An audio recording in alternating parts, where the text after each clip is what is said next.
Oh, hi everyone, my name is Mr. Watson, and thanks to some movie magic, here I am in fair Verona, where we lay our scene. Oh, I see you've noticed my hat. It's a Renaissance-style cap that would have been typical during the time that Shakespeare was writing. So, I basically would be considered cool and trendy right now, if I wasn't about 600 years too late. Hello darkness, my old friend, I've come to talk with you again. Anyway, in this video I'll be talking through the plot of what could be the most famous love story of all, Romeo and Juliet.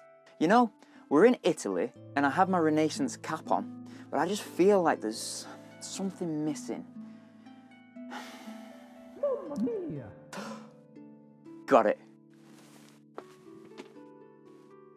Let's meet the characters. So, as with most of Shakespeare's plays, there is a fairly large cast list, and it can get quite confusing, so I'll try to make this as simple as possible. We have two rival families, the Montagues and the Capulets. The Montagues are headed by Lord Montague, who is married to Lady Montague. Both hate the Capulets with a fierce passion. They have a young son called Romeo, who is romantic, passionate, and emotionally sensitive. Romeo's cousin and best friend is called Benvolio, who has quite a peaceful nature and would often try to avoid fighting. Another of Romeo's friends is Mercutio, a character who's a bit of a joker and one who doesn't take himself too seriously. Also on the Montague side is Friar Lawrence, a priest who acts as a mentor and father figure to Romeo. Now, the other rival family are the Capulets, headed by Lord Capulet, who is married to Lady Capulet. Both hate the Montagues with a fierce passion. They have a 13-year-old daughter called Juliet, who is naive and dutiful until she falls in love with Romeo and is forced to grow up quickly. Juliet has a cousin called Tybalt, who loves violence and hates peace, almost as much as he hates the Montagues. Also on the Capulet side is the nurse, a mother figure to Juliet, who has brought her up since she was a baby. They have a very close bond, even closer than Juliet has with her actual mother. Paris is a rich young man from a prominent family who wants to marry Juliet and seeks permission from Lord Capulet in the early stages of the play. The prince is the ruler of Verona and is concerned with maintaining peace within the city. Now we've met the characters, let's go through the main events of the play. Please bear in mind though that this is a summary of the key moments and is absolutely not a substitute for reading the actual play, something that I strongly recommend. We start with the prologue. Here we're told about the violent feud between the two families that's been raging on for so long that nobody can really remember how it even started. We also learn how Romeo and Juliet are star-crossed lovers, fall in love and ultimately die as a result of this feud, which finally brings it to an end. Then we move on to Act 1. A fight breaks out on the streets of Verona between servants of the Capulet and Montague families. The prince arrives and stops the fighting, declaring that anybody who disturbs the peace from this moment on would pay for it with their lives. Meanwhile, away from the fighting, Romeo is upset about the fact that the girl he loves, Rosaline, doesn't love him back. He tells Benvolio, who in return tells him not to worry and that there are other beautiful girls out there. Romeo doesn't believe him, thinking that Rosaline is the most beautiful girl in the world. Elsewhere, Paris asks Lord Capulet for permission to marry Juliet. Capulet is unsure and encourages Paris to wait a couple of years until she's older. Paris insists, and Capulet says he should attend the masquerade ball they were throwing that night to try and impress Juliet. Mercutio receives an invitation to the Capulet ball, whilst Romeo and Benvolio gatecrash after tricking an illiterate Capulet servant who didn't realise that they were actually Montagues. At the ball, Romeo hopes to run into Rosaline, who had also been invited, but instead, he meets Juliet. They talk and flirt and kiss, all without realising that they were each from rival families that actually hated each other, though it doesn't take long for them to discover this. And this brings us to Act 2.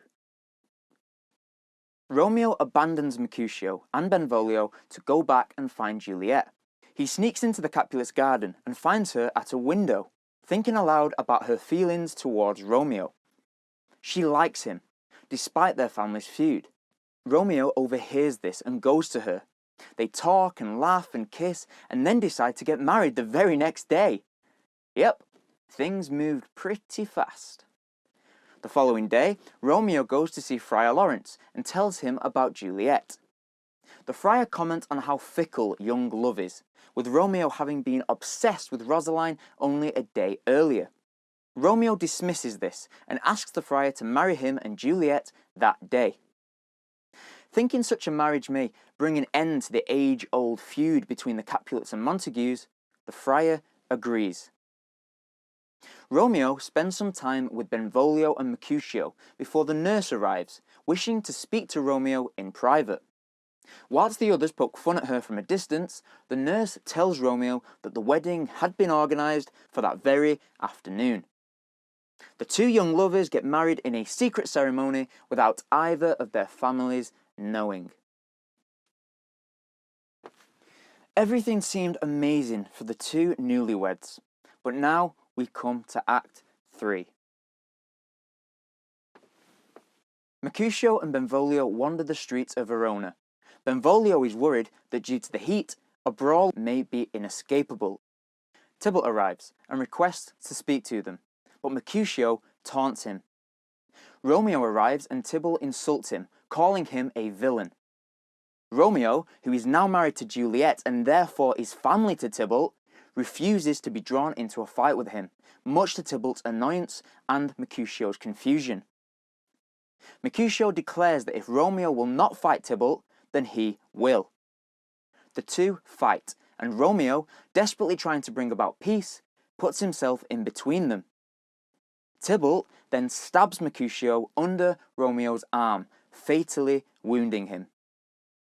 Tybalt and his men flee the scene, whilst Mercutio lies dying on the ground. As he dies, Mercutio curses both the Montagues and the Capulets. Romeo is enraged, feeling that his love for Juliet has made him less masculine, and that he should have fought Tybalt instead of Mercutio. Tybalt returns to the scene, and this time Romeo does fight him. He kills Tybalt in revenge and is banished from Verona by the prince as a result. At the Capulet household, the nurse tells Juliet what has happened. After some initial confusion, Juliet is devastated that Romeo has been banished, even more so than for the death of her cousin. Romeo speaks to the friar, who tells him he is lucky to be banished and not executed. When the nurse appears, Romeo is overcome with emotion, and the friar tells him to stop being unmanly. The friar comes up with a plan for Romeo to spend the night with Juliet before fleeing Verona to Mantua, until word of their marriage can be spread and the possibility of his return presents itself. Meanwhile, Capulet and Paris agree, in light of recent tragic events, to bring his marriage to Juliet forward. After spending the night with Juliet, Romeo reluctantly leaves her and begins his exile. Lady Capulet tells Juliet about the recent developments with Paris, and Juliet is appalled. She rejects the idea of marrying Paris, and a large row takes place between her and her father, who threatens to disown her if she doesn't marry Paris. The nurse tells Juliet it'd be best for her to marry Paris. Juliet is disgusted at her disloyalty and lies to her, saying that she's going to Friar Lawrence for confession. In reality, she goes to the friar for help, and acknowledges that if he can't help her, she still has the power to take her own life. Which brings us to Act 4. Juliet speaks to the friar, telling him that she'd rather kill herself than marry Paris. The friar comes up with another plan. Juliet will agree to marry Paris, but then, on the night before the wedding, she'll drink a sleeping potion that will make her appear dead. She'll then be taken to the Capulet tomb, and Romeo, who the friar will write to and explain the plan, will be there when she wakes up, and the two will return to Mantua to live out their lives away from their parents' feud. Juliet agrees without hesitation, and the friar gives her the potion. After Juliet agrees to marry Paris, Capulet is so thrilled he decides to move the wedding forward another day, to tomorrow. Juliet, after some hesitation, drinks the potion. On the morning of the wedding, the nurse finds Juliet seemingly dead. Capulet, Lady Capulet, Paris and the nurse are all devastated.